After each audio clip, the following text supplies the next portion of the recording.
Kita kalau memang hobi dengan mendaki gunung, pelajarilah ilmu tentang navigasi dan survival. Kita tersesat di hutan itu ada istilahnya itu namanya stop. Kita melihat Bukit Mongkrang itu kemarin, kalau lewat dia lolos lewat jalan setapak, dia pasti sampai desa. Nah kemarin kan jadi permasalahannya, kemana dia hilang komunikasi setelah dapat data dari email. Koordinat terakhirnya itu berdiri di tempat dia terakhir dilihat. Berarti waktu dia berhenti di situ mungkin udah ketangkep ininya sinyalnya kan. Setelah dari situ hilang, tidak ada lagi.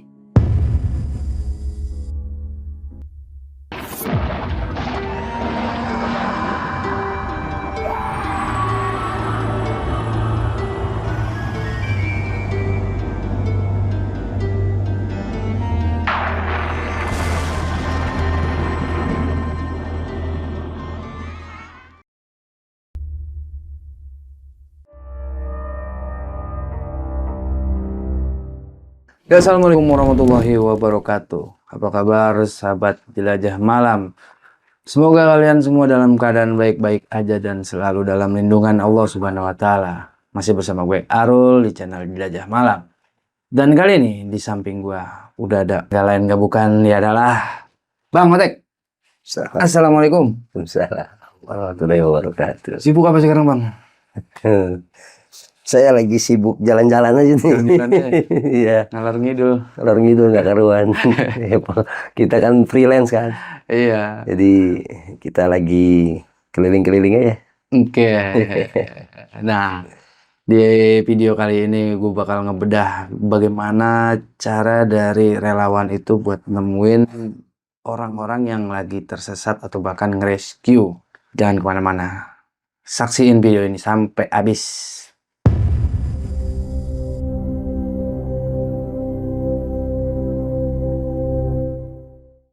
Kemarin abang sempat viral nih, Bang. Ya kan? Itu gara-gara satu hal ya. Itu kan orang baru pada sadar tuh kan, termasuk saya nih. Bang Otek. Bang Otek itu siapa sih sebenarnya? Baik. Jadi saya perkenalkan dulu lah ya, biar masyarakat Indonesia juga tahu dengan saya. Siapa tahu ketemu di jalan, karena saya adalah pejalan, penjelajah. Jadi bisa ini. Jadi perkenalkan dulu. Nama saya itu Arya Fandi. Jadi biasa dipanggilnya Otek. Ya, saya memang mengikuti misi kemanusiaan itu dari tahun 2000. Terutama sudah lama ya. Saya tinggal di Jakarta kan. Jadi ada namanya Forum Relawan Penanggulangan Bencana Alam. Sudah itu kami membantu aktivitas kemanusiaan di Jakarta, dan akhirnya saya ketemu sama organisasi yang ada, perhimpunan Wanadri namanya. Wanadri. Betul, di tahun 2004 itu. Akhirnya saya masuk itu aja. Untuk bisa saya fokus bagaimana mengembangkan diri itu. Karena di tahun 2000 itu kan sambil kuliah juga. Makanya saya akhirnya dapat pilihan antara mana yang harus saya pilih. Akhirnya kuliah saya tinggalkan, ikut organisasi saya. Kuliah tuh? Iya, saya hanya di pertengahan saja gitu ya. Karena hobi, sampai orang tua juga bingung juga kan ujungnya. Ya sudah, karena itu keputusan, tapi jangan sampai setengah-setengah. Gitu. Karena sesuatu yang dikerjakan itu setengah-setengah kan hasilnya tidak akan maksimal. Karena saya masuklah Wanadri, saya memilih itu di tahun 2004. Di Wanadri itu 1 bulan saya ditempa dalam pendidikan hard skill ya, pendidikan yang sangat keras, memang disiplinnya dididik. Terus ketangguhan mental kita gitu, dan alam lah yang menjadi guru kita sebenarnya gitu.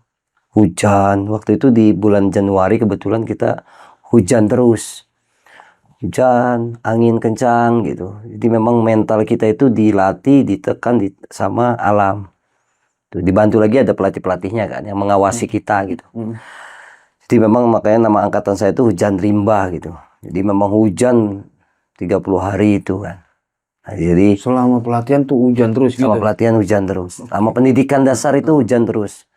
Jadi kita tuh bangun disiplin, tepat waktu semua. Nah itu udah dibentuk karakternya kita dari dasar pendidikan itu. Jadi habis pendidikan itu ada kelanjutan. ada program masa anggota muda di Wanadri itu. Mm-mm. Jadi saya mengikuti itu lebih kurang 3 tahun karena fokus kepada gunung hutan dan kita terus bermain di gunung hutan terus gitu. Sampai akhirnya angkatan saya itu ada ekspedisi Gunung Lauser.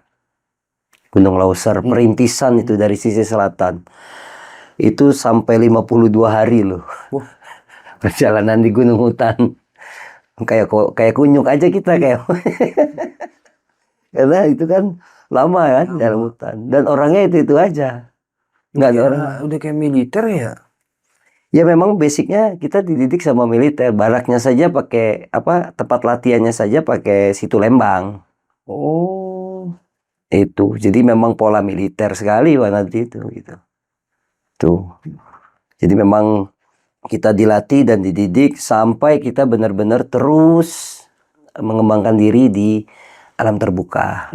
Gitu. Karena Wanadi juga fokus di situ gitu. Wanadri itu singkatan apa sih Bang? Pengen tahu juga nih. Wanadri itu ya. Jadi sebenarnya tuh dia tuh namanya tuh penempuh rimbah dan pendaki gunung Wanadri gitu. Wanadri itu adalah organisasi masyarakat yang berasaskan Pancasila dan Undang-Undang Dasar. Itu gitu kan. Nah, terus kita juga dididik menjadi anggota yang mempunyai jiwa patriot dan pencari sejati. Gitu. Jadi kita memang cinta terhadap tanah air, cinta terhadap lingkungan, cinta terhadap keluarga dan diri sendiri. Itu semuanya sudah dilatih dan dididik sama Wanadri gitu, dari perhimpunan penempur rimba ini ya. Angkatan saya itu lahir di Wanadri itu sudah dalam bencana. Ada banyaknya bencana alam di Indonesia. Ada bencana Aceh, tsunami Aceh. Oh iya. Ada gempa bumi Nias, gitu kan. Terus merambat sampai Jogja, gempa gunung meletus, ada Mentawai, ada Pangandaran, gitu. Ada lagi tambahannya itu ya operasi SAR gunung hutan. Itu orang yang hilang di gunung. Nah, itu ada beberapa saya ikuti kan. Ada yang ketemu yang hidup, ada yang ketemu yang sudah meninggal dunia. Kalau SAR nggak ada yang mudah sebenarnya. Emang. Cuman dia kan di hutan belantara gitu. Yang mudah sih sebenarnya ketika dia dapat informasinya kronologinya itu di vegetasi batuan. Yang mudah. Karena dia kan terlihat dari jauh kan. Oh iya. Yang sulit ini kalau yang sudah di dalam hutan. Di dalam hutan ini yang di dalam ketutup pohon-pohon. Yang memang rimbun kanopinya, vegetasinya rapat, itu yang sulit juga sebenarnya. Itu dari beberapa pengalaman tuh. Saya ada beberapa pengalaman itu kan kita tipenya tuh dibagi 2 biasanya. Ada soliter tuh gunung, itu ya, ada perbukitan, ada pegunungan gitu.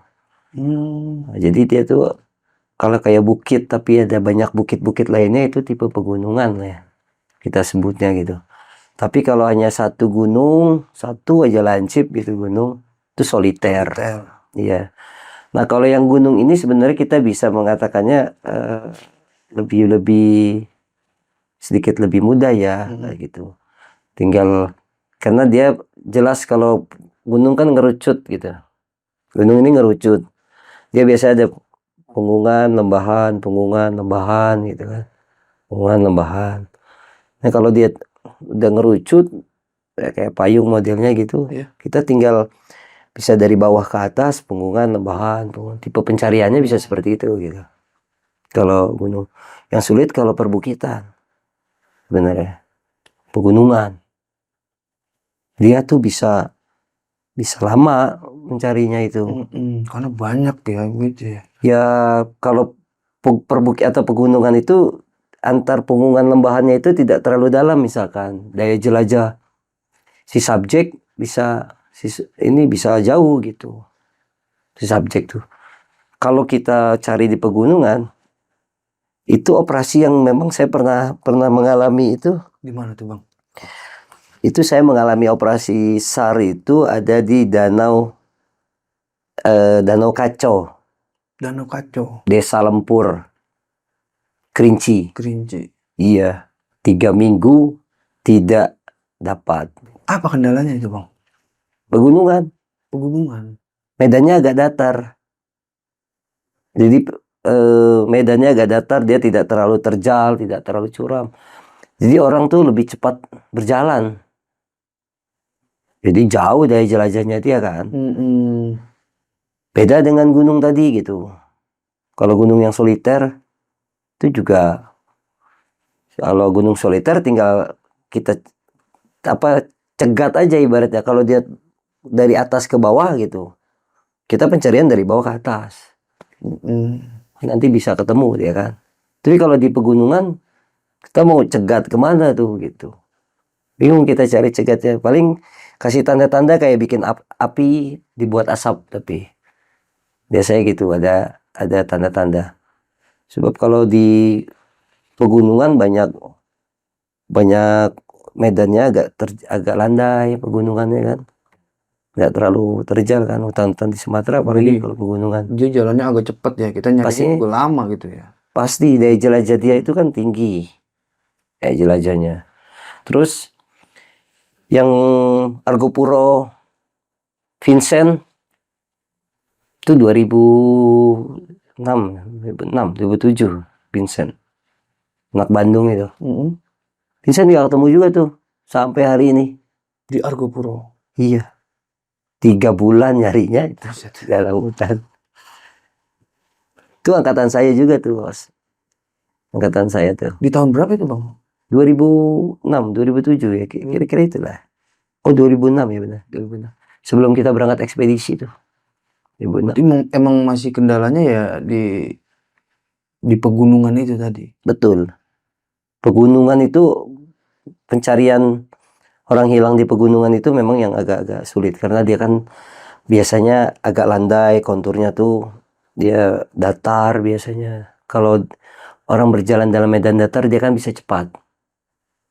Kalau di medan dia terjal, itu kan dia juga mikir untuk masuk, lanjutin perjalanan. Itu yang paling sulit tuh aku Dana Kacau sama Kerinci sama Argopuro. Sampai sekarang nggak ketemu tuh.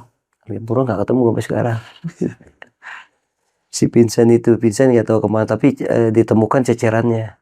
Oh, Tendanya ketemu, ranselnya ketemu. orangnya nggak ketemu. Itu baru ya sudah, kita udah lewat sampai 3 bulan kan. Iya. Mana ada operasi SAR 3 bulan gitu. Iya, lama banget deh. Itu gimana lagi bang selain di situ bang? Ada aku operasi SAR itu ya ada di Gunung Dempo. Itu. Gunung Kerinci, Gunung Dempo. Terus ada di saya ketemu hidup adalah Rambe. Gunung Salak. Betul. Kebetulan dulu koordinator lapangannya Sugiarto tuh, Bang Sugi itu yang terkenal itu, rambut keriting itu kan. Saya dibawa jadi koordinator misinya waktu itu. Dia yang punya instingnya kuat, jadi ketemu hidup Rambe itu 5 hari itu. Punya pencarian? Ya, Rambe itu. Di Gunung Salak kan rapat-rapat ya vegetasinya kan? Nah, ini yang pas kita nganalisis di Salak itu karena dia main ke Kawah Ratu kan. Kawah Ratu itu kan tahu lah ya Kawah Ratu ya, orang-orang Jakarta apalah. Iya. Teman-teman Jakarta tuh apalah Kawah Ratu. Nanti dari Kawah Ratu itu arah turun Pasir Renggit kan. Nah, tiba-tiba terpisah antara Kawah Ratu sampai ke masuk hutan, batas hutan. Terpisah Rambenya di situ. Temennya yang terakhir melihat, sama nih kasusnya terakhir juga melihat. Setelah dilakukan analisis, waktu itu Rambe langsung kejar masuk ke sungai Rambenya, ngikuti sungai, aliran sungai. Temu dia di hari kelima itu hidup. Tapi dia bawa makanan itu bang? Rambe survival. Oh, waktu itu Rambe itu survival. Dia 5 hari temu hidup. Ya, dia makan makanan yang ada aja. Gue mah nangis itu bener dah. 5 hari di hutan. Jadi dia memang hebatnya Rambe, dia bercerita juga, saya sholat katanya gitu. Rambe cerita. Karena dia yakin bisa keluar. Oh. Sebenarnya semangat si Rambe hidup itu sangat tinggi. Dia mau bergerak, dia mau cari makanan yang bisa dimakan. Untungnya dia apalagi tahu tuh, Bang. apalagi ada air ya, air. Air itu bisa buat orang jadi bisa bertahan hidup sama air. Baru-baru ini, Bang, Abang kan habis ngesar kan ya. Nah, itu SAR Selamat aja kita ambil contoh kasus kalian buat edukasi. Gitu. Itu dari awal gimana, Bang, persiapannya tuh, Bang? Buat ngelakuin SAR itu sendiri. Oke. Jadi memang yang di Gunung Selamat kemarin kita jadikan studi kasus lah ya. Jadi kemarin itu saya berangkat kan dari Sumatera tuh. Jadi nelpon. Jadi saya berkomunikasi sama teman-teman yang areanya rumahnya dekat-dekat sana gitu. Itu inisiatif sendiri kan. Karena di Wanadri lagi ada hajat. Tuh, jadi telepon perwakilan Jakarta. Akhirnya kita coba mengumpulkan data semua. Yang pertama itu data subjek sama kronologi, tuh kan. Jadi itu kebetulan di Selamat itu kan sudah ditutup pencariannya ya, operasinya udah ditutup. Itu saya telepon ke teman-teman Basarnas untuk mencari informasi yang pasti kan, sekaligus minta izin kita untuk melakukan pencarian gitu. Pencarian mandiri berarti. Betul. Perizinannya ke Basarnas. Ya pemberitahuan lah ya kita ini ya. Terus segala macamnya. Mendapatkanlah data subjek dengan kronologi kan. Kita dari situ kita coba kembangkan. Saya inisiatif menyusun orang lagi. Data informasi subjek ini jangan satu. Kalau bisa 2. Biar ada pembanding ya. Karena kan kita tidak mungkin mendengarkan ini kebetulan ada temennya yang masih hidup kan, jadi bisa digali datanya, bisa digali informasi kronologi itu. Jadi saya berangkatkan itu ada Bucek, ada Ageng, ada Abdul, ada Iya. Ini saya berangkatkan, saya minta mereka nih, saya telepon tuh, ini cek, kita nih mau ada SAR, tugas negara nih gitu. Jadi minta tolong lah, harus siap pokoknya gitu. Pokoknya ini yang saya telepon harus siap semua. Tidak boleh nolak dia. Mau sesibuk apapun dia harus bantu dulu karena ini emergensi sifatnya gitu. Kita harus cepat kan. Gitu. Karena kan kita ada tuh motonya kan di SAR itu cepat, cermat, cekatan. Apa tuh, Bang? Ya cepat, cermat, cekatannya cepat kita harus sampai lokasi untuk cermat kita dalam menggali data. Cekatan ya harus dalam pencarian. Cepat kita cekatan kemana efektif lah ya. Iya, efektif. Jadi kita udah ditanamkan itu sebenarnya. Makanya saya mencari data Abdul berangkat ke rumah temennya subjek waktu itu.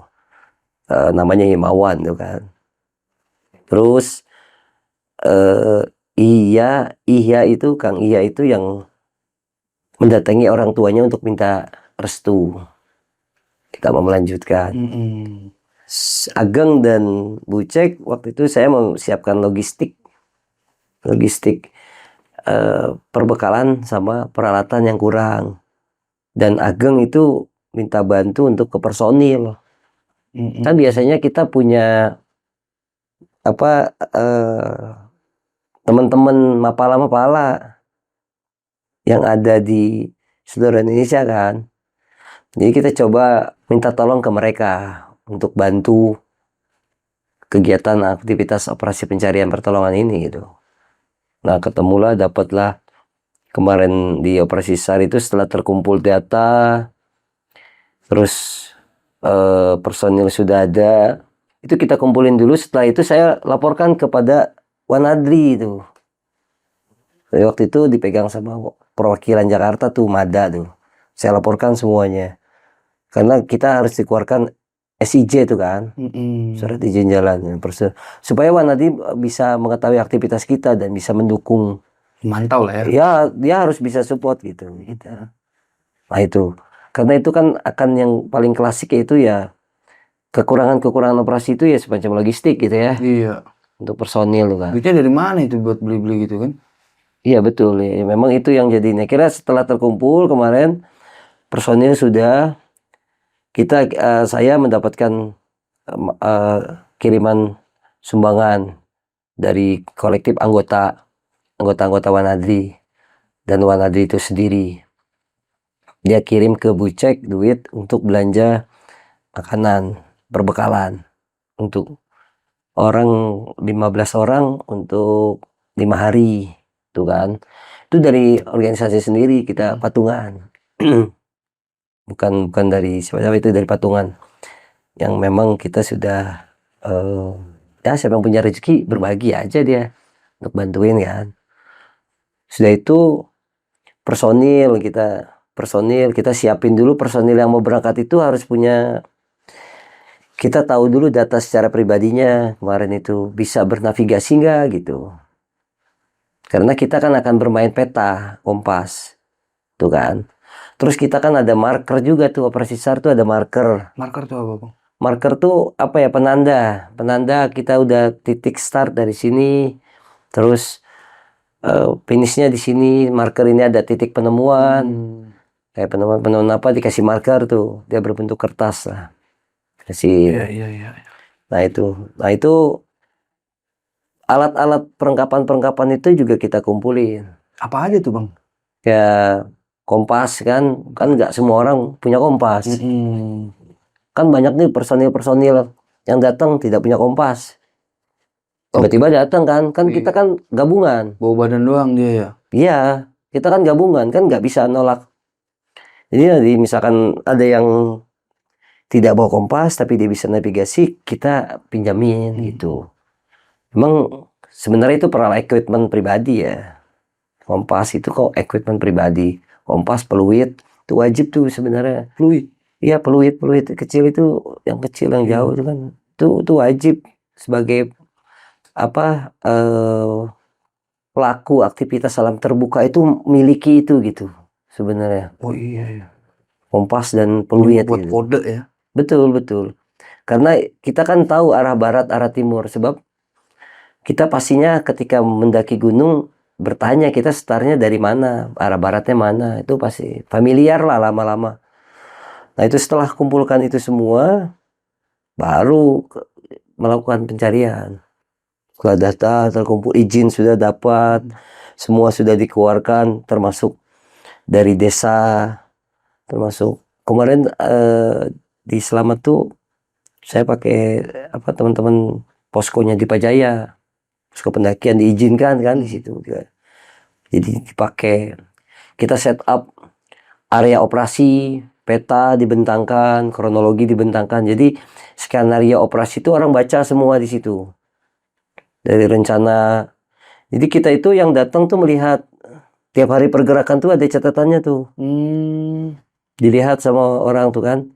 Jadi nggak nanya lagi ke kita, tinggal baca aja yang ada di situ gitu. Jadi lebih mempermudah. Sebab kan banyak orang yang datang tiba-tiba bertanya. Kita kalau satu orang nanti datang lagi ngomong lagi habis mulut kita. Jadi baca aja tuh Pak, gitu. Perkembangannya. Iya, baca aja Pak. Baca di situ gitu. Baca di situ gitu. Jadi dia yang ini gitu kan. Sebab kita kan nggak bisa kalau nggak kasih informasi kan. Salah juga nanti kan gitu. Jadi setelah itu kita sudah dapat, baru melakukan pencarian. Akhirnya perlahan-perlahan perjalanan itu ya, yang kita tuh kemarin tuh ada peta, kita pakai peta 3D. Karena di tim saya sendiri, di belakang saya ini ada grupnya kan. Di dalam itu orangnya tuh udah punya job desk masing-masing. Ada memang Alfi misalkan, dia yang memang buatin peta buat kita, peta RBI gitu kan. Terus dia plotter koordinat dari laporan dari lapangan. Ya di lapangannya tuh ada banyak berbagi kan. Ada orang komunikasi, ada orang logistik kan gitu ya. Mm-mm. Ada sekretaris juga yang bikin laporan gitu nanti, catatan-catatan, arsip-arsipnya. Terus ada yang paling penentu itu ya koordinator lapangan. Koordinator lapangan tuh. Dia tuh nanti kan itu orang yang memang mengerti tentang peta kompas, navigasi ya. Terutama koordinat ya. Koordinat itu dia mengetahui. Itu kepanjangan tangan dari kita, dari koordinator misi gitu ya. Dari koordinator misi itu udah dia punya layout pencarian, dia punya setup pencarian biasanya, area pencarian. Mm-mm. Dia ngulik hasil dari musyawarah, dari masukan-masukan dari internal, terus dirangkum, terus dijadikan area pencarian tuh di mana gitu. Oh, digambar gitu Bang. Iya, kita tuh dari kronologi. Kronologi. Dari kronologi itu dia kronologi pelan kita telaah kronologi itu sampai ketemu area pencarian tuh. Yang di Selamat kemarin itu area pencariannya karena si temennya tuh Himawan bercerita jalannya lurus-lurus aja gitu. Jadi kita pas dari saat di peta nanti kita bisa ini kan di petanya tuh kalau di lapangannya kalau jalan yang ke arah Punggungan Gunung Malang itu lurus memang. Tapi kalau arah ke Dipa Jaya Bambangan ke kiri, jadi lurus ke kiri. Penyerong ya. Iya, karena punggungannya lebih lebar. Jalan setapaknya punggungannya itu lebih lebar ke arah lurus itu. Jadi kita asumsikan bahwa oh di titiknya di sini di peta gitu. Udah kita plotting kan. Ini masih dalam tahap titik kira-kira. Kira-kiranya di sini. Sudah itu baru kita gali lagi data lagi dari beberapa sumber mana yang bisa menjadi referensi untuk dijadikan itu titik area pencarian. Betul. Kira kita kemarin dapat area blok yang sisi barat ya kalau nggak salah itu ya. Yang Gunung Selamat kemarin tuh karena itu ada Sungai Lembarang. Jadi ada jalan setapak, ada Sungai Lembarang. Ya itulah jadi area pencarian kita pertama tuh. Di sekitaran situ. Blok itu ya, blok itu. Bentangannya itu 250 meter, jarak tempuh itu 500 meter aku buatnya. Dalam satu blok. Ini blok loh. Nah itu. Terus ada pakai tipe juga, ada yang trekking mode kayak gitu kita kemarin. Lewat jalan setapak. Dia tugasnya hanya memantau jalur-jalur yang dicurigai kayak gitu. Ada tipe 2 kompas 5 men, 5 orang untuk kompas misalkan. Sapu gitu. Oh, nyisir gitu. Iya, nyisir. Ada tipe 3 yang memang bentangannya dirapatkan berapa regu, 3 regu. Berjejer, berbanjar, jalan. Oke. Dengan sudut kompas, sudut pergerakan kompas kayak gitu. Itu kemarin dipakai juga tuh. Yang di kita operasi SAR selalu dipakai tipe-tipe 1, 2 yang 3. Jadi HESTI, open grid sama cross grid itu kan. Nah itu yang diinikan ya. Kira kita kemarin mengumpulkan sebanyak data yang kita dapat, diputuskan Gunung Selamat itu di Gunung Malang. Pos flank campnya tuh. Apa tuh Bang flank camp? Pos flank camp itu adalah pos titik lokasi sementara untuk para tim pencari. Karena dia tuh biasanya dibangun pos flank camp tidak jauh dari area pencarian. Itu di dalamnya itu juga tempat di mana tempat istirahat, ya, tempatnya logistik untuk makanan, perbekalan, sama perlengkapan bisa ditaruh di situ dulu kan. Kalau ada perlengkapan khusus kayak tali temali dan segala macam, itu bisa ditaruh di pos WC dulu atau pos flank camp. Berarti sifatnya dinamis ya, pindah-pindah gitu? Atau Tergantung kebutuhan ya. Dia sementara kalau dia dalam areanya tidak pindah, dia masih statis di situ. Kecuali area pencarian pindah, dia akan pindah juga. Bahkan dia bisa dua pos flank camp, satu di timur, satu di barat misalkan gitu. Bisa kayak gitu dalam tahap operasi SAR. Menyesuaikan aja berarti. Iya, di mana dari kronologi pencari itu biasanya kan dilihat latar belakangnya dari apa pendaki yang hilang tersebut gitu. Kalau pendakinya daya jelajahnya tinggi gitu, kan ibaratnya disekat lah, diblok. Kita tim analisis ini sudah tahu kira-kira ya gitu. Kira-kira dia akan lari ke arah punggungan ini gitu misalkan, atau arah kelebahan ini. Nanti dibikin area pencarian juga untuk penyapuan dari titik ini dari bawah ke atas. Nah, bisa jadi nanti di sini dijadikan pos OSC atau pos flying camp. Nah, ini ada lagi pos flying camp lagi misalkan. Ini yang dia terpisah pertama misalkan gitu. Itu bisa jadi kayak gitu untuk mempercepat subjek diketemukan gitu. Nah, itu. Jadi memang fleksibel gitu, ada pos komunikasi juga di situ. Sebab kan nggak mungkin kita operasi SAR itu turun ke bawah ya, apalagi ketinggian 3000, 2800 kayak gitu gunungnya tuh. Itu mencapai ke titik operasi aja, ke titik pencarian aja dia hilang itu bisa makan waktu 4 jam, 5 jam gitu kan. Tiap hari kita harus naik turun kan. Kita nggak pernah sih ya kalau harus sampai ke bawah lagi, pos induk misalkan.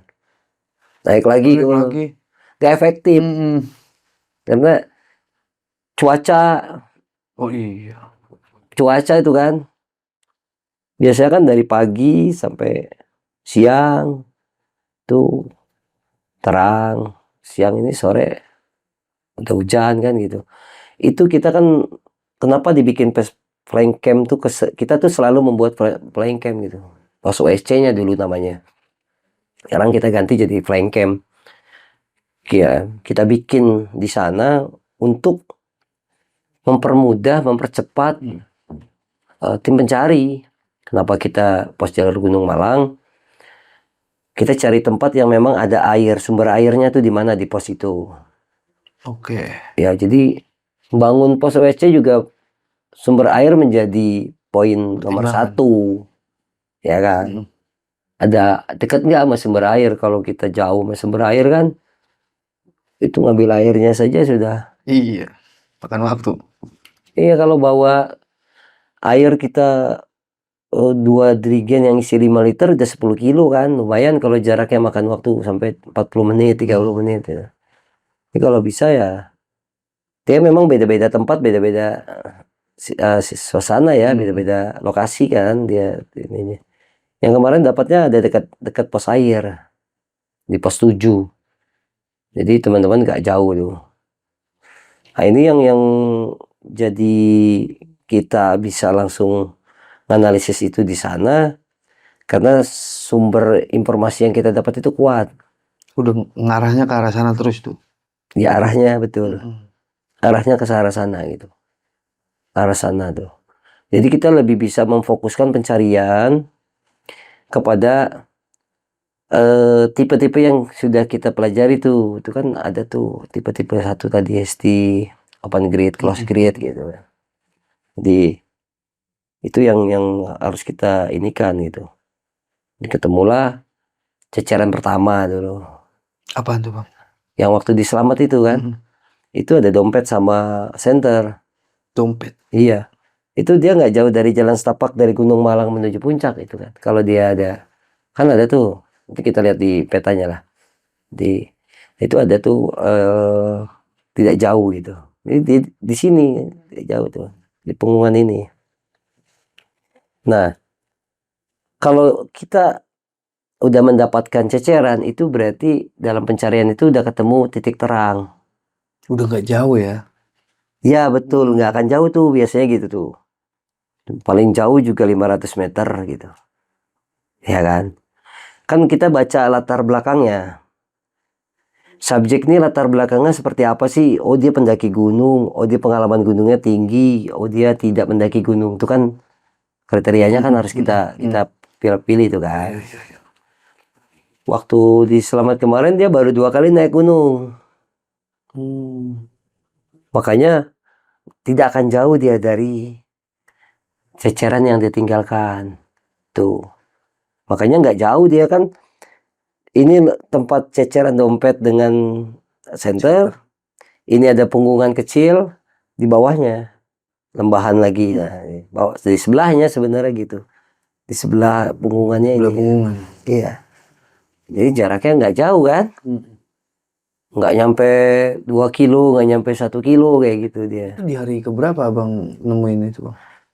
Waktu yang di Selamat itu ketemunya di hari ke-17, hari kedua pencarian. Oh. Ya, hari ke-17 tuh. Jadi kita baru tahap kedua, 2 hari cari dia. Udah Tapi di hari ke-17 di pencarian itu. Gitu. Oh. Ya itu. Jadi memang tidak jauh lah dia.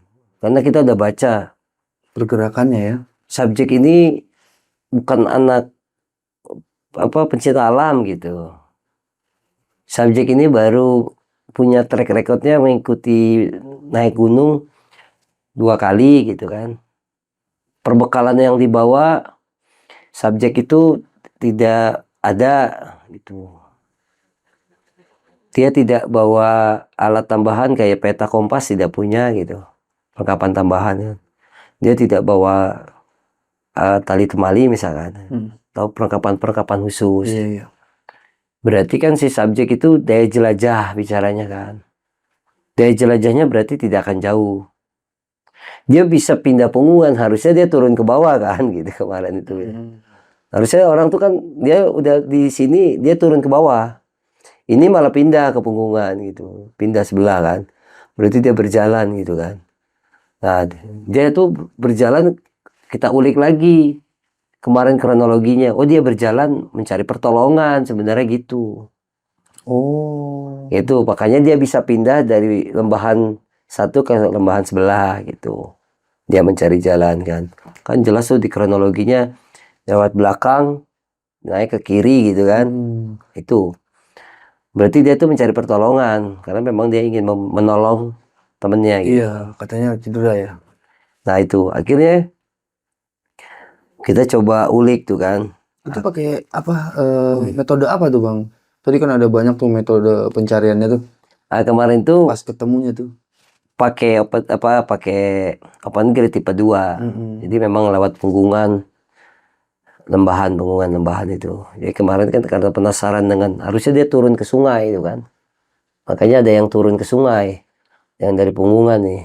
Ini ada nih anak teman-teman relawan yang kemarin tuh namanya Kodok lah. Dari PGI itu. PGI Jateng dia ini ketemu sama Maun akhirnya dari atas tuh. Bucek sama Kodok dari bawah tuh. Ini ketemu. Pas dia ngelihat karena posisi yang terlihat tuh dari atas, bisa melihat si subjek itu. Bukan dari bawah gitu kan. Oke. Jadi dia ada di sebelah tidak jauh dari jalan setapak itu.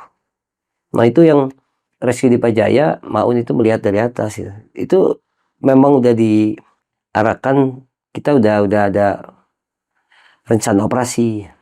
Rencana operasi yang dipakai SRU ini atau tim pencari ini kemana sih arahnya gitu. Nah, termasuk timnya Maun itu salah satunya. Itu ada Kodok. Karena belum sempat bergabung jadinya udah ketemu duluan. Jadi kan ramai juga kan di situ, di titik itu. Dari tim pencari yang tuh waktunya tidak lama kita tuh. Dalam mencari karena kita tahu tadi saya bilang yang paling mudah kan terbuka batuan ya, vegetasi batuan ya. Oh iya, ditemunya di bebatuan itu ya? Iya, di ketinggian 3000.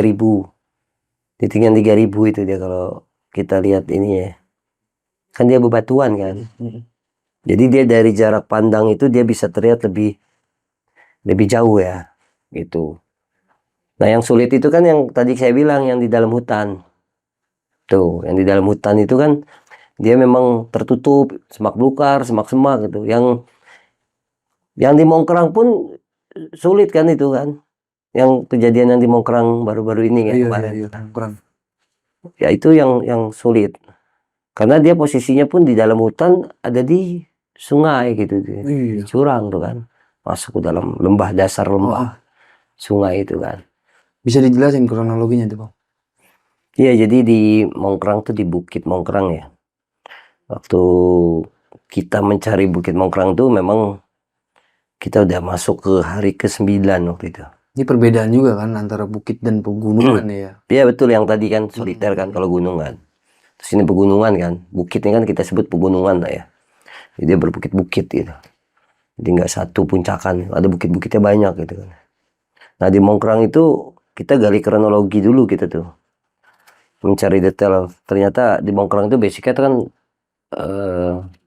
trail running gitu ya. Oh, si subjeknya nih. Ya subjeknya trail running tuh. Jadi kan beda nih sama Selamat kan. Kalau Selamat kan tektok dia kan.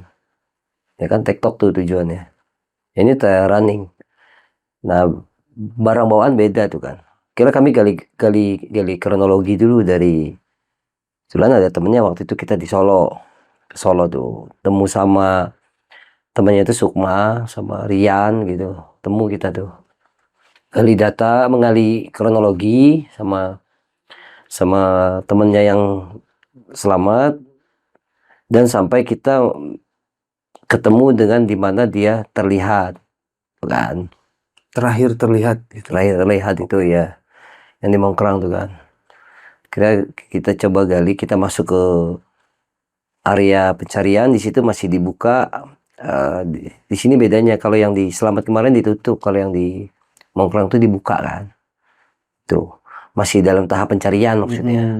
Yang memang di teman-teman Basarnas yang bawa kendali mereka kan. Nah jadi memang itu kita masuk di hari ke-9, masuk langsung bikin flank camp kita di atas tuh, karena pola mereka kan naik turun ya, kalau kita kan stay di atas ya, supaya tidak bolak-balik tadi. Beban kita kan berat juga kan, bawa beban terus naik nanjak gitu. Kira sudah itu kita menggali data itu terus sampai barang bawaan itu yang dibawa, yang kita ini juga barang bawaan subjek. Apa aja?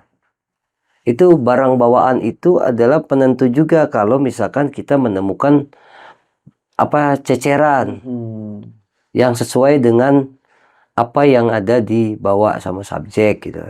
Oh berarti subjeknya lewat sini, misalkan ketemu dia bawa kemarin botol Coca-Cola misalkan, itu mereknya ya, brandnya gitu ya. Ketika di jalan menemukan botol yang sama dengan brand itu gitu, itu yang berarti dia ngarahnya ke sini gitu. Kemungkinan besar ke situ gitu. Iya kan, dia meninggalkan jejak namanya. Nah digali, korek, terus yang di Mongkrang itu barang bawaan apa aja. Terus latar belakang yang di Mongkrang itu yaitu trail running. Yang kita telat mikirnya kemarin itu sebenarnya ini juga gitu. Udah dikasih arahan suruh nyusurin. Itu udah direncanakan, masuk rencana memang. Udah dibuat sama Sugi di grup itu. Itu. Nah kita karena waktunya udah mepet waktu itu kan, jadinya ditutup proses hari itu. Oke. Jadi karena dia tuh ini bukit, daya jelajahnya si subjeknya tinggi, apalagi jalan setapak kan. Beda sama yang sebelumnya kan, yang Selamat. Nah udah cepet dah. Ini bukit, trail running. Atlet pula dia. Iya ya, kira-kira gitulah ya. Lewat jalan setapak gitu. Kan kalau secara kita melihat Bukit Mongkrang itu kemarin, kalau dia lolos lewat jalan setapak, dia pasti sampai desa. Sebab jalan setapaknya itu jelas. Gede katanya ya. Besar, apalagi ada jalan-jalan alternatif. Jalan-jalan alternatif itulah yang kalau dia dapat jalan-jalan alternatif itu harusnya bisa lolos. Apalagi ada daerah kemarin Topok Nago ya, ada jalur pipa kayak gitu kan, itu jalannya besar, jalan setapak itu. Kalau seandainya dia nggak masuk situ, dia masuk in memoriam ya, misalkan ada di Mongkrang itu jalan setapak in memoriam, jelas sekali tuh. Kalau dari pos puncak ke arah pos 3 tuh ada jalan setapak yang ke kanan tuh, yang ke arah timur. Itu kalau dia masuk situ ada sinyal, bisa video call. Karena dia kan berbentuk rembahan yang memang lebar gitu ya, tapi dia sinyal handphone bisa masuk ke area situ gitu. Nah itu Nah kemarin kan jadi permasalahannya, kemana dia hilang komunikasi setelah dapat data dari email. Ada email yang didapat, dikirim, dikasih tahu ke kita itu. Email HP-nya gitu. Iya, email HP-nya. Koordinat terakhirnya itu berdiri di tempat dia terakhir dilihat. Berarti waktu dia berhenti di situ mungkin udah ketangkep ininya sinyalnya kan. Setelah dari situ hilang, tidak ada lagi email. Nah itu. Nah, dan yang paling kita lambat mikirnya kemarin itu baru kita dalam itu jam Garmin itu juga sebagai penentu juga sebenarnya. Itu kan jam itu kan bisa Jam yang dipakai si subjek ya. ya. Ya. Dia kan ada aplikasi, kalau aplikasi Apensa kan ada aplikasi dia. Terus dia juga bawa jam Garmin. Garmin itu GPS kan isinya. Dia pasti ada track arah sana gitu pastinya. Tuh track-track yang disimpan, track-track Mongkrang, jalan-jalan alternatif itu ada tuh biasanya. Nah, kalau di aplikasi Strava kan dia hanya jalan utama yang ada terdaftar. Sedangkan kalau pakai Garmin, jam Garmin itu dia banyak trek yang di gunung tersebut gitu. Biasanya ada file GPX-nya yang bisa disimpan tuh kan. Oh, jadi ngikutin kemana dia pergi berarti gitu? Ya, dia mengikuti trek mungkin itu. Makanya penuh dengan analisis kemarin, clue-cluenya itu kemarin juga kita juga sadari juga dia mau buat surprise tuh kan gitu. Maksudnya? Ada banyak jalan di Mongkrang, jalan-jalan kecil yang tidak terpetakan Strava, ada jalan-jalan yang bisa motong gitu. Kalau orang paham gitu ya. Tapi jalan-jalan potongan itu kalau yang dari bawah masih nyatu ya. Tapi yang dari puncak ini udah beda punggungan sebenarnya, salah analisis dia juga. Kemungkinan gitu. Karena kan biasanya kalau kemarin di Mongkrang di pos 1 aja. Misalkan ketemu jalan cabang gini. Jalan cabang ini di atasnya nyatu. Masih satu alur punggungan gitu. Nah, ketemu lagi nanti mau masuk ke Candi 1 misalkan. Itu ada jalan cabang lagi.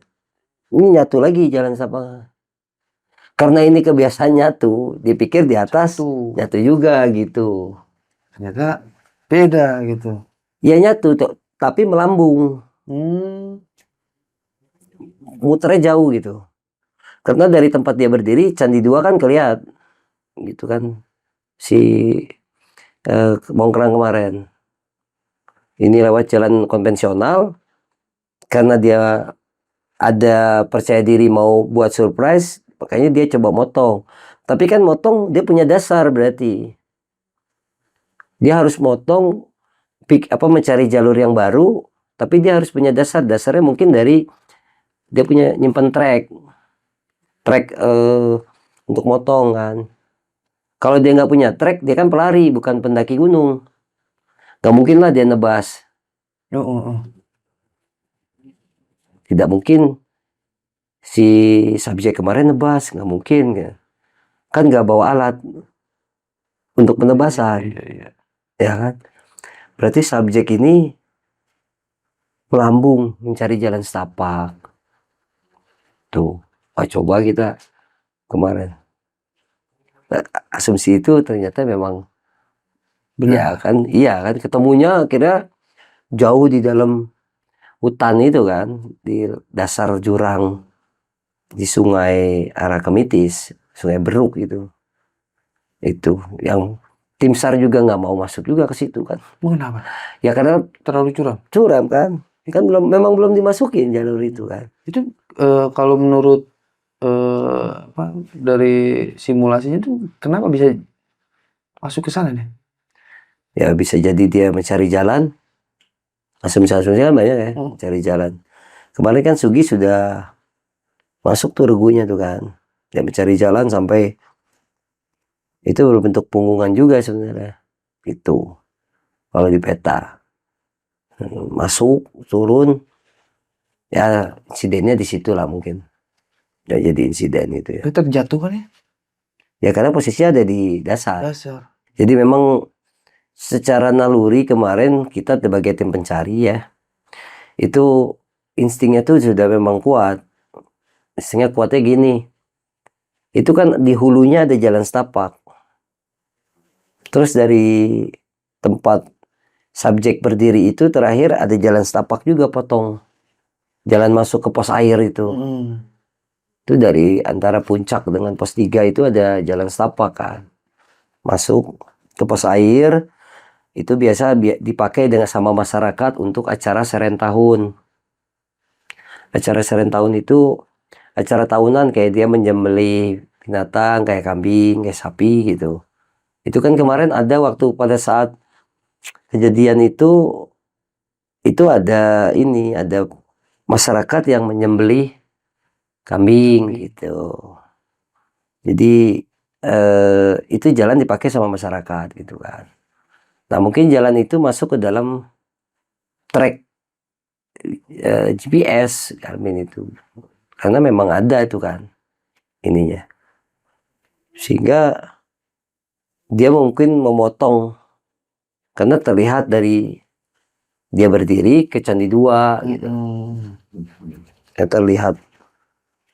Kalau dilihat kita berdiri itu di posisi subjek waktu itu dia berdiri, memang iya ke Candi 2 terlihat secara mudahnya kita bisa motong lewat kiri gitu. Nah, Kalau itu. dilihat kasat mata gitu. Betul. Apalagi dari dia berdiri itu kelihatan jalan setapak, jalan pipa yang menuju mitis itu gitu kan. Nah itu yang jadi apa namanya? Iya ya, dia tuh mungkin mau buat surprise, potong ke sana gitu. Itu kan. Mungkin insidennya di jalan itu, kita nggak tahu di mana. Nah, jalan-jalan itu memang terlihat, tapi yang membedakan adalah vegetasi. Makanya sulitnya kemarin kan karena vegetasinya hutan kan. Begitu di dasar lagi dia adanya. Adanya di dasar lagi kan. Beda sama Selamat yang tadi kasus yang pertama aku saya bandingnya tuh kan. Dia di ketinggian itu batuan, jadi mudah terlihat dari jauh tuh kan terlihat. Nah kalau itu yang nemuin siapa Bang? Ya makanya itu hanya insting kan. Akhirnya teman-teman SRU tim pencari yang kemarin dari SAR Surabaya sama Wanadri itu dia masuk, dia mencium bau dulu yang pertama. Ada bau. Betul. Karena kan si subjeknya kan tertutup sama pohon pisang ya, itu kan ya. Oh iya ya, katanya tertutup ya. ya. Jadi memang tidak terlihat ya. Jadi dia aroma baunya juga nggak terlalu jauh, baunya hanya berapa meter saja gitu. Aroma bau itu berjalan sudah berapa lama kan? 24 hari ya. Gitu. Kalau 13 hari pencarian pertama, istirahat 7 hari, didapat di hari keempat, berarti 24 hari ya. Ini udah lama ya. Harusnya dia kan lebih bau ya, gitu ya. Nah ini posisinya ada di dasar, di air kan. Jadi karena kena air, mungkin nggak terlalu menyengat ya. Tuh. Itu yang kemarin tuh, ya karena hutan belantara kan. Jadi agak susah ya, agak lama gitu. Lama dia. Makanya yang mencari orang hilang yang ada di hutan belantara itu lebih lama. Apalagi latar belakang orang yang hilang ini latar belakang kayak pendaki gunung misalkan, jam terbangnya tinggi misalkan segala macam. Udah nggak usah dicari, ntar juga pulang katanya. Gitu ya. Tapi kalau daya jelajahnya masih pendek-pendek ya, masih naik gunung baru 3 kali, itu kan menjadi referensi kita. Dia akan kepada daya jelajah. Terus dia bisa punya ilmu survival nggak gitu. Kalau dia punya ilmu survival, wah berarti dia bisa bertahan. Kayak gitu kan. Itu menjadi referensi tim pencari, tim SAR itu bahwa oh ini masih hidup nih gitu. Kan bisa kan. Bisa menganalisis itu kan. Iya. Itu. Gunung hutan sangat berbahaya. Main di gunung tuh sangat berbahaya. apalagi perangkapan kita nggak mendukung gitu ya. Itu makanya dari dua kasus ini saya melihatnya ini udah tuh gunung soliter ya dengan bukit tadi pegunungan kan. Iya. Nah, makanya ini waktu yang dicapai aja udah beda nih kan. Iya. Gitu ya. Diketemukannya yang kedua ini yang di Mongkrang jauh dari titik dia terpisah. Kalau yang di Slamet masih area situ lah. Itu deh jelajah berarti tuh. Betul. Daerah di. Makanya sebenarnya hilangnya di mana, di ketinggian berapa. Sebenarnya tim SAR yang pertama itu bisa menemukan. Orang yang mencari orang hilang di gunung itu bisa menemukan. Kan dia harus tahu, harus berlatih juga kan. Supaya diketemukan dalam kondisi hidup gitu. Bukan kitanya hebat atau apa, bukan. Karena memang kita dilatih belajar. Siapa yang mau belajar itulah pasti akan berhasil gitu. Kan gitu ya ininya. Ya siapapun yang mencari, kayak kemarin terakhir ada yang di mana tuh Ijen ya. Ijen diketemukan hidup sama Mapala juga gitu. Itu. Jadi orang-orang itu kan mengalami pendidikan hard skill. Kayak analisis kuat ya. Ya, dia biasa naik gunung, dia biasa menjadi subjek. Coba kamu jadi subjek, itu kan ada simulasinya juga. Oh, gitu. ada. Ada. Pura-pura hilang. Ya, sampai di tempat ini di mana nih gitu. Coba peragain gitu. Kemana gitu. Nah, kayak gitulah kita. Ada. Kemarin sama si Sukma juga waktu di Mongkrang diperagain. Sama Himawan juga berarti. Ya kan himawannya naik ke atas.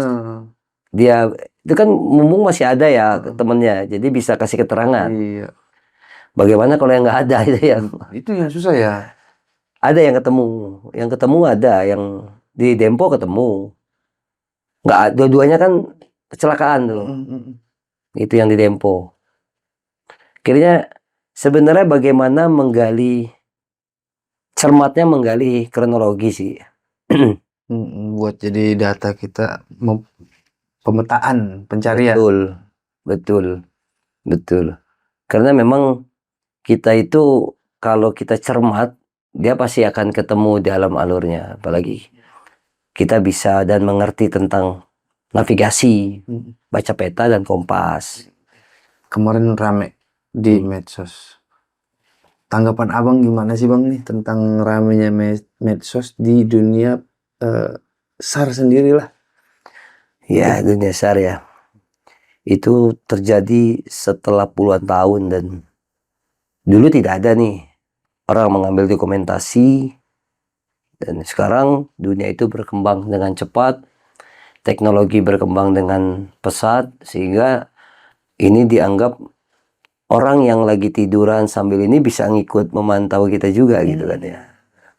Jadi kemarin tuh sebenarnya cerdas-cerdas sajalah penggunaannya. Kita kan nggak bisa melarang ya. Dari situ kan kita berdasarkan ada diciptakannya undang-undang WTE kan.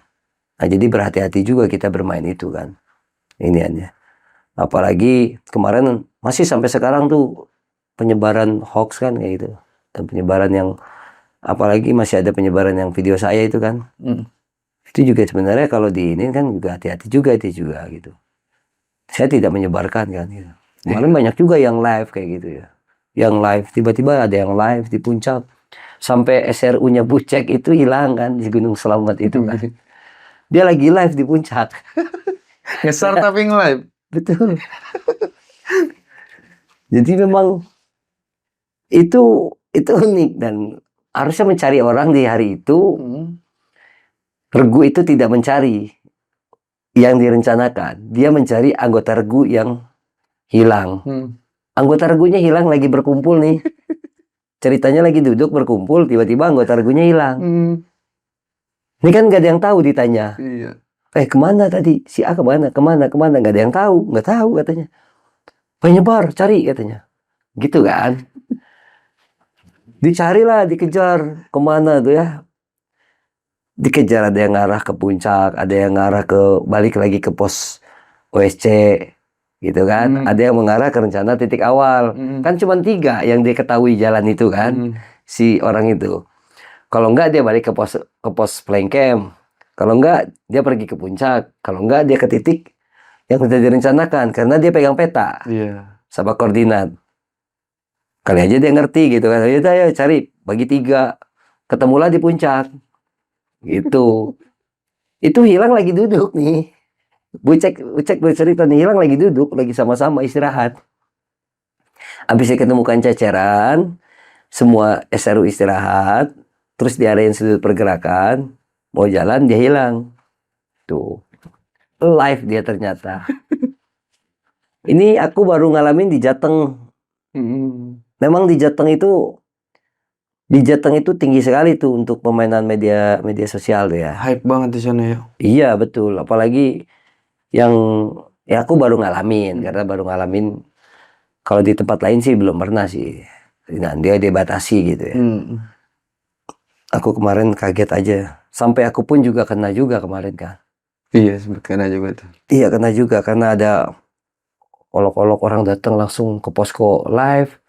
Aku tiba-tiba langsung nunjukin itu kan. Todong lah jatuhnya itu. Iya itu antara jebakan, antara euforia, antara apa itu semuanya udah kecampur baur di situ kan. Udahlah itu. Ya. Itu memang luar biasa ya. Penggunaan media sosial kita sebagai pengguna juga harus bijak lah ya. Dimana kita bisa mendapatkan apa yang diinginkan dalam medianya gitu, di dalam kontennya gitu ya. Bang, tinggal satu nih pertanyaan nih. Abang kan suka nyari orang tersesat ya di gunung. Nah, kalau seandainya amit-amit nih ya, siapalah tersesat, jangan saya, takut. Si A tersesat. Nah, si A ini harus ngapain supaya gampang ditemuin? Baik. Jadi itu kalau ada di kita tersesat di hutan itu ada istilahnya itu namanya stop gitu ya.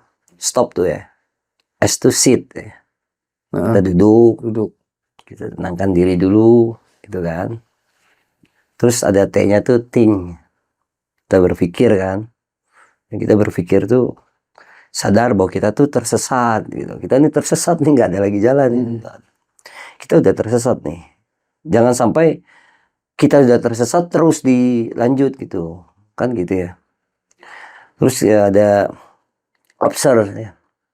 Jadi dia harus lihat sekitaran dia tuh. Observasi. Ya, pengamatan ya. Dia harus ngamatin itu semua. Lingkungannya itu dia di mana posisinya gitu. Dia harus observe-nya tuh, wah aku di lembahan, aku di punggungan, apa yang harus aku lakukan. Itu kan menjadi ini ya. Menjadi kita tuh udah tenang pikiran tuh ya. Apa yang harus kita lakukan kan. Nah itu kan baru plan terakhir. Perencanaan. Ya, kita harus kemana nih? Yang paling benar adalah kembali ke jalan yang kamu lewatin tadi. Kamu asalnya, jangan kamu maju ke depan. Karena di depan itu tidak tahu kita akan kemana arahnya. Apalagi kita tidak membawa peta kompas misalkan. Kalau kita bawa peta kompas mah memang sengaja menyasarkan diri, itu beda ya. Mereka latihan kan, baca peta kompas. Mereka latihan nyasar ya, dia bisa tahu ke depannya, ini aku di lembahan karena ada peta kompas. Kalau yang tidak bawa, berarti yang benar adalah dia harus kembali lagi ke atas. Kembali ke atas itu biasanya akan lupa jalan yang dia lewati tadi. Nah, ingat-ingat, jalan yang kamu lewati adalah dengan mematah-matahkan ranting misalkan. Memberikan tanda jalan yang kamu lewati misalkan gitu. Kalau kamu sudah tidak lewat jalan dari setapak gitu. Nah, yang kemarin ada tuh yang dia melakukan hal itu, stop dia. Itu namanya Fatia, anak biologi dari Universitas Pendidikan Indonesia Bandung, UPI. Hilang 3 jam dia ketemu dia. Dia hilangnya udah dari malam sih. Ketemunya pagi. Kita yang cari itu. Dia melakukan hal itu. Stop. tadi. Stop. Dia berteriak mencari bantuan. Karena dia tidak bisa bikin api unggun, dia hanya menunggu ada suara-suara yang dia ini kan. Apa yang kamu lakukan? Stop katanya. Ya tadi, sit, think, observe sama plan gitu. Jadi dia udah melakukan hal itu. Itu yang paling Paling benar kan? iya, yang paling aman.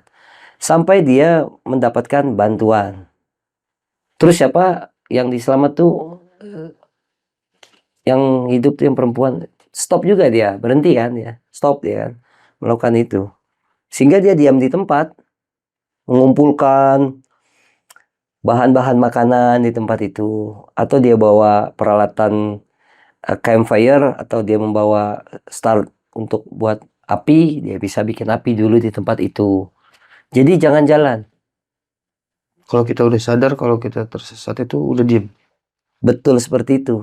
Kita harus lihat lingkungan sekitar, ngamatin. Kita harus cari makanan kalau udah. Oke, Kita harus itu buat kan shelter.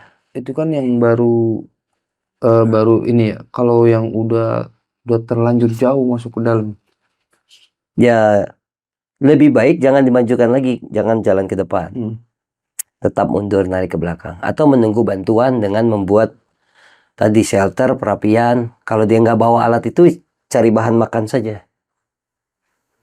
Kan di hutan banyak bahan makanan, gitu. Kalau kita itu kan tahu mana yang beracun, mana yang dasar-dasar aja. Kalau dia bergetah, itu jangan dimakan, kayak gitu. Jamur itu jangan dimakan lah. Kalau kita tahu silakan, tapi kalau tidak jangan dimakan. Kan banyak tuh daun-daun ya, daun-daun. Apalagi ada jenis-jenis palem kayak gitu ya, Belegonia kayak gitu. Itu kan bisa dimakan tuh. Kalau di pinggir-pinggir sungai itu biasanya ada, itu tanaman pinggir sungai ya. Apalagi kalau di 2000, 1800, setiap vegetasi itu kan beda-beda tanaman. Itu bisa dimakan. Itu aja sih intinya. Jangan kemana-mana. Jangan terus be udah. Duduk aja duduk. Betul. Kita observe dulu kan. Itu bahaya tuh kalau kita nekat jadinya. Karena psikologinya kan terus Rasa takut panik, juga ada. rasa takut. Tapi juga nggak usah takut kali sama setan gitu. Misalkan was-was, karena kita udah nyasar. Kita nanya aja sama setan itu kalau dia datang. Kalian aja ya. Bercanda itu ya. Oke bang, ini udah di akhir video. Abang punya pesan-pesan gak nih? Buat yang nonton, buat pegiat sosial media. Pertama yang buat pendaki-pendaki, adik-adik lah ya, terutama. Adik-adik kalau memang, atau pendaki-pendaki yang memang baik yang sudah expert pun juga kita saling mengingatkan juga ya. Jangan lupa kalau memang mendaki gunung tuh pelajari dulu gunung yang akan kita daki. Gitu ya. Jadi gunung yang akan kita daki itu kita pahami juga tentang iklimnya di bulan yang akan kita lakukan pendakian. Kita pahami itu dulu. Kita bisa cari karena BMKG kan sudah mengeluarkan jadwal cuaca ya. Sama perbekalan. Waktu perbekalannya itu kita mau berapa lama, kalau bisa dilebihkan. Ada cadangan, makanan cadangan. Jadi kita kalau memang hobi dengan mendaki gunung, pelajarilah ilmu tentang navigasi dan survival. Itu sangat penting untuk kita bagaimana bisa bertahan hidup di alam. Sebab kita tidak bisa menaklukkan alam. Yang ada adalah alam itu adalah sahabat kita. Supaya kita bisa bermain, berlatih dan belajar, yaitu gurunya adalah alam. Itu sih menurut saya. Oke, nggak lagi udah Cukup. Oke, kita udah di akhir video. Gue Arul. Otek, tek. Jelajah malah mundur diri. Assalamualaikum warahmatullahi wabarakatuh. Waalaikumsalam warahmatullahi wabarakatuh.